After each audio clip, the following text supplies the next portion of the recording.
Welcome back to Open Book, and today we have another guest. Let's get to it. Hi, I'm Labdila Ngomezulu. I am a third year student and I'm specializing in journalism. But I do have, I guess it's volunteering at Source Times. It's a local newspaper. Awesome. So, Lavdelia, what is your story? What story do you have to share with us today? It's not necessarily a story. I think it's something that a lot of people struggle with.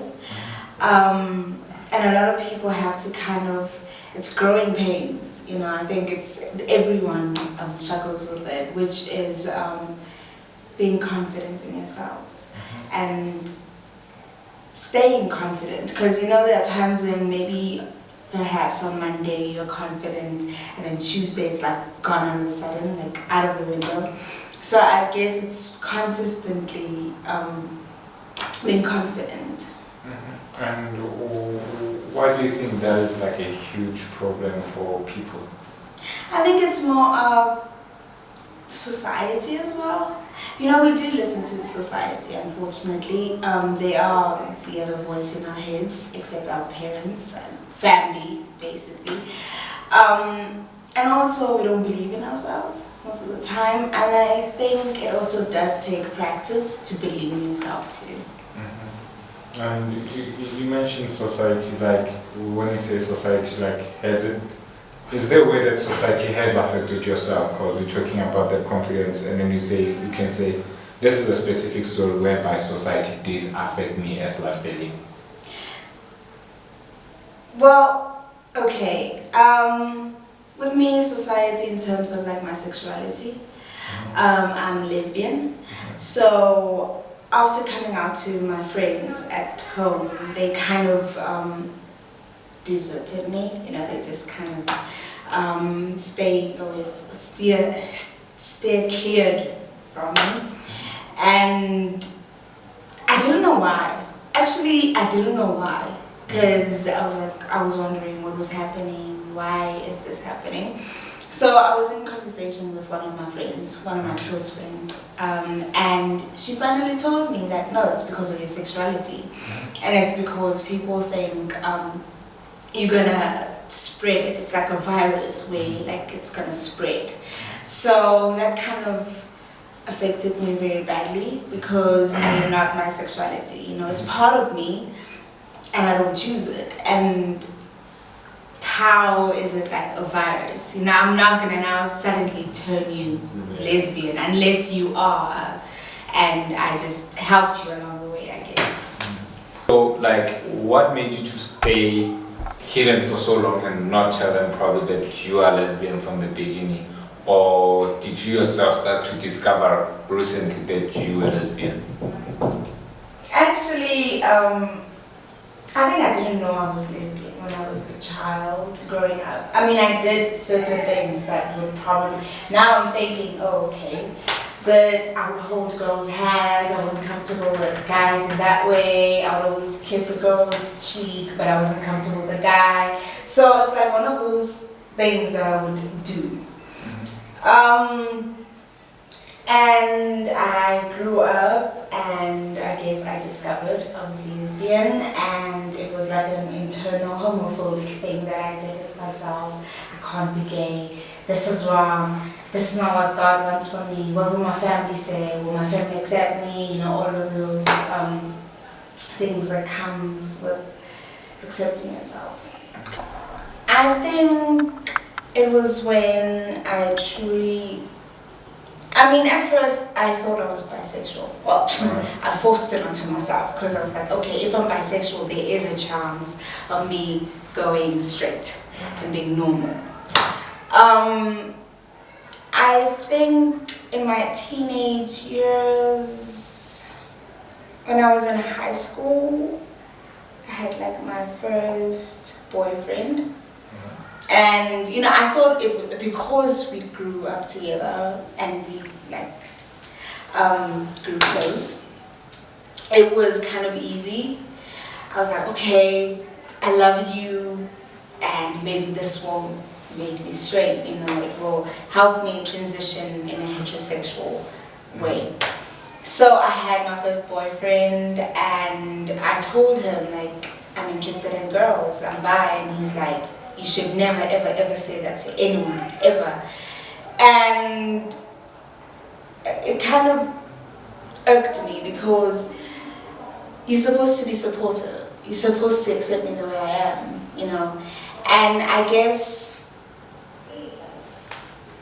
it kind of made me stay in denial for a long time.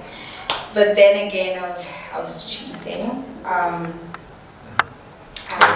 With a girl. Yeah, with a girl. But it was just playing around because I was in a hostel. And really? it was hostel, boarding school. Sorry, Africans. And it was easy to fool around because it's a girl boarding school. There's the girl side and there's the boy side, but like it was easier because she's like right there and it's quite easy, I guess. Yeah. So I hear what's happening, and you know, cause you know the thing is, most people don't come out in South Africa because of the stigma that is attached to it. Even though today there's loads of media personalities who have said they have accepted it. I think South Africa is one of the first countries actually, or one of the few countries in the world to accept the gays and the lesbian community without the LGBTQ marriage. Not accept, I would say not accept, but tolerate. To tolerate this, yes. So, do you feel comfortable today, like going around and saying, hey, I'm lesbian? It depends on the situation. Can you explain that? I think there was a time when I was at work, and so I have this thing where if I see my friend is uncomfortable in a situation where a guy is approaching her, I kind of step in and I'm like, okay, no, but she's my girlfriend. That particular time I couldn't because he was, how do I say this? Not assaulting, but he was the kind of guy, his approach was aggressive. Yeah, he's like, what are you doing? Why didn't you answer my phone? Telling my friend that. And he was the boyfriend to your friend? No, he wanted my friend. And so my friend kept on saying no to his advances, but he couldn't get that to his head. So he would call, she would block him, and they would meet. The messed up part is that they would meet, you know. For example, we would go to an eatery and then he'll be there. And we felt as if he was stalking us, because even when we were going, like, knocking off from work, we would see him passing by. And sometimes when I'm walking down from home to go home, and then, like, I would see him. And he made me feel uncomfortable. So he didn't give me, I say this, I felt like coming out to him would have been dangerous for me and her. So I thought maybe it's not a good idea to come out at that particular stage, yes. But there are times when I do come out and I'm like, okay, I'm gay, sorry.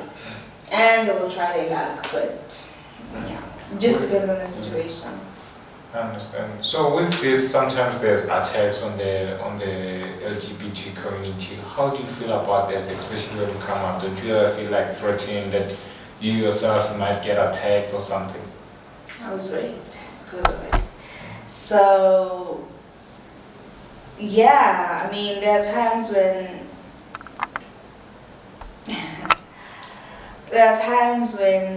I am scared. There are times when I wish I was straight. I mean, there are times when I do get depressed and I feel, why me? You know, I wish I was straight. At least it's much more easier. But at the same time, I do think that I have to be me.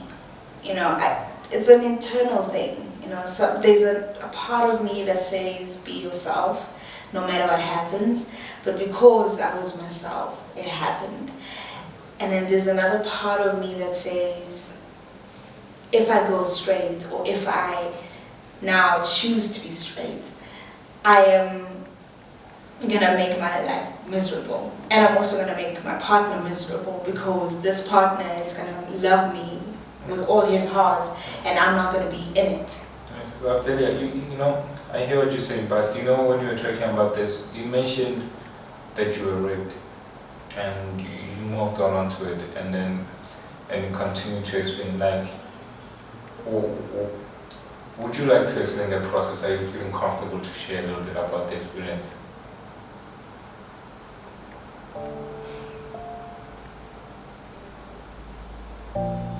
Not really.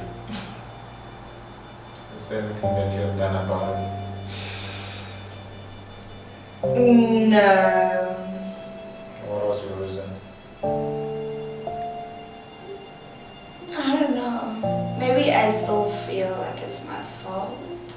I still feel like if I didn't do that, if I didn't act gay, I know I wouldn't have been targeted, because while he was doing